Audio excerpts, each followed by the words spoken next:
rise to participate in this Take Note debate, in particular to raise answers to two questions which were raised in question time today. One by myself, which was regards to the latest exemplar failure of privatisation, and that's the port of Newcastle, the sale of Newcastle, which is now, we find that the restrictions are going to be lifted on the 50,000 limit of container removals, and there's compensation that has to be paid to Port Botany as a result. The question was asked, will the New South Wales taxpayer be out of pocket? The Leader of the Government in the House refused to answer and said, oh, we'll debate that later today.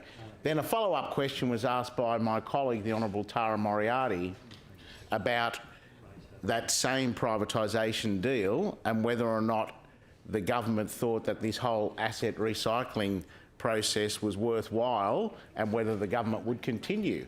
And as has been elucidated further in this Take Note debate today, the answer was absolutely yes. We're doubling down. We think it's a great idea. This is a government, Mr Deputy President, who is stuck in the 80s, who hasn't learned from their ideological They haven't learned from their ideological obsession of selling everything under the sun. Over $90 billion of failed asset privatisation. It wasn't enough to sell the monopoly assets of electricity. That's been a great success, hasn't it? Electricity prices at record highs. People have lost control of their asset. They've lost dividends. They've lost tax equivalent income. A total and utter disaster, transferring monopoly assets from public hands into private operators. And then we've got the toll roads.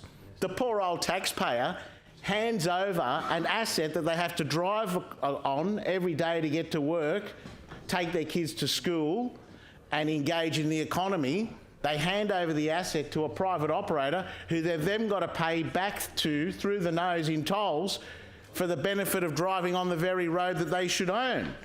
And on top of that, then they go and sell all the private bus routes. They go and sell all the public bus routes to private operators. And we heard in the inquiry all the complaints that that's engendered about people not getting proper service, about paying excessive fares. It's a total and utter failure. But I do want to congratulate the opposition for at least being honest and telling us that they will proceed down this path of further privatisation, because the battle lines will be clearly drawn, Mr Deputy President. We stand for no more privatisation. They want more, and the New South Wales taxpayers should very well understand that if they choose that side again, there will be more and more privatisation. If they choose the Labor Party, there will be no more privatisation. It's a failed ideological obsession, and you haven't learned.